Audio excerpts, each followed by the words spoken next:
اس لیے ہم سب کی ذمہ داری ہے کہ ہم اس تعلیم کی قدردانی کریں، اس کے پڑھانے والوں اور اس سے وابستہ افراد کو حقیر نظروں سے نہ دیکھیں کہ حدیث میں آیا ہے خیرکم من تعلم القرآن وعلمہ، تم میں سے بہترین لوگ وہ ہیں جو قرآن کو سیکھے اور سکھائے۔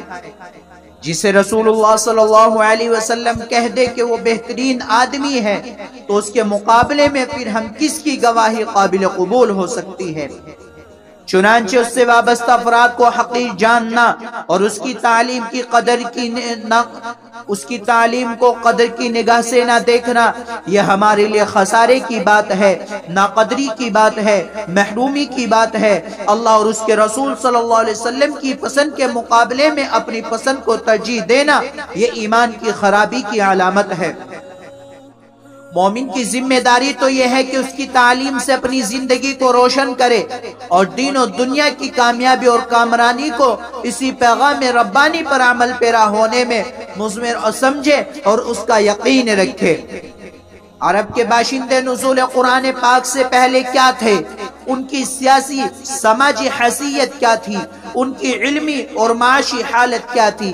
تاریخ اٹھا کر دیکھیں، وہ جہلائے عرب کے نام سے مشہور تھے، انہیں بدو، اعرابی اور گنوار کہا جاتا تھا، انہیں اقوام عالم خاطر میں نہیں لاتی تھی، طرح طرح کی برائیاں اور خرابیوں میں مبتلا تھے، ہر طرح کی ذلتیں ان کا خمیر تھی، ہر نوع کی پستیاں ان کا ضمیر تھی، مگر جیسے ہی قرآن پاک نازل ہوا اور اس کی روشنی پھیلنی شروع ہوئی تو اہل عرب نے اسے اپنے متاع گمشدہ سمجھ کر گلے سے لگا لیا اور اس پر سختی سے کار بند ہو گئے۔ پھر ساری دنیا نے دیکھا اور ان کے کمالات کا اعتراف کیا، کیونکہ ان جیسی بے مثال قیادت و سیاست کوئی دوسرا نہ کر سکا۔ ان کی زندگی کے کارنامے انسانیت کے لیے ایک نمونہ اور ایک آئیڈیل بن گئے، ایک اسوہ بن گئے۔ انہوں نے دوسری قوموں کی روایات کی پابندی نہیں کی بلکہ اپنی تاریخ خود بنائی ہے، اور ایسا کیوں نہ ہوتا؟ ان کے بارے میں رسالت مآب محمد عربی صلی اللہ علیہ وسلم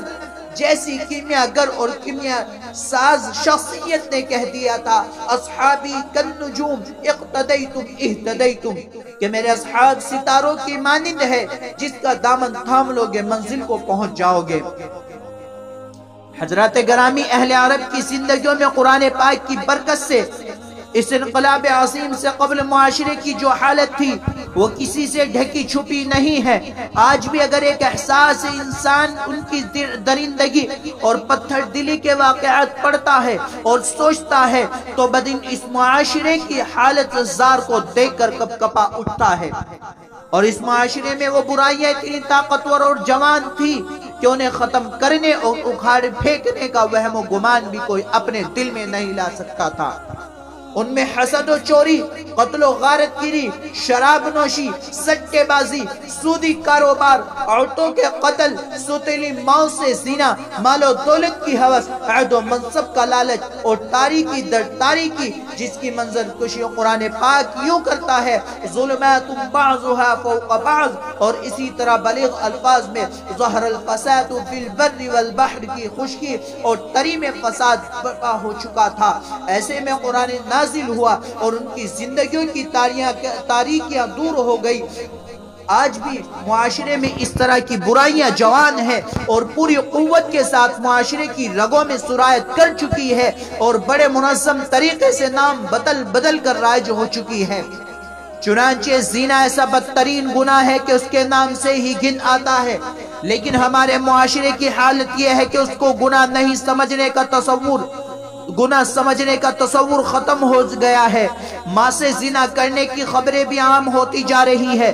غریب پڑوسیوں کی بیٹوں سے مالدار زنا کرنا اپنی شان سمجھنے لگا ہے، اور یہی نہیں بلکہ عورت کے نازک رشتے کی ایسی دھجیاں اڑائی جا رہی ہے کہ الامان والحفیظ بیٹوں سے باپ، بہنوں سے بھائی زنا کر رہے ہیں۔ یہ تو خدا تعالیٰ کا بڑا کرم ہوا کہ اس نے ایڈس کی لعنت بھیج کر انسان کو آگاہ کیا اور ان کی خواہشات پر زبردست کوڑا مارا ہے۔ اور وہ جماعت، وہ ممالک جو زنا کو ایک بھوک تصور کرتے ہیں اور کسی بھی طرح اس بھوک کو ختم کرنا انسانی ضرورت سمجھتے ہیں، وہ باضابطہ پورے منظم طریقے سے اس کو پھیلا رہے ہیں۔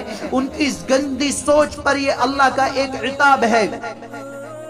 جو بدترین مال ہے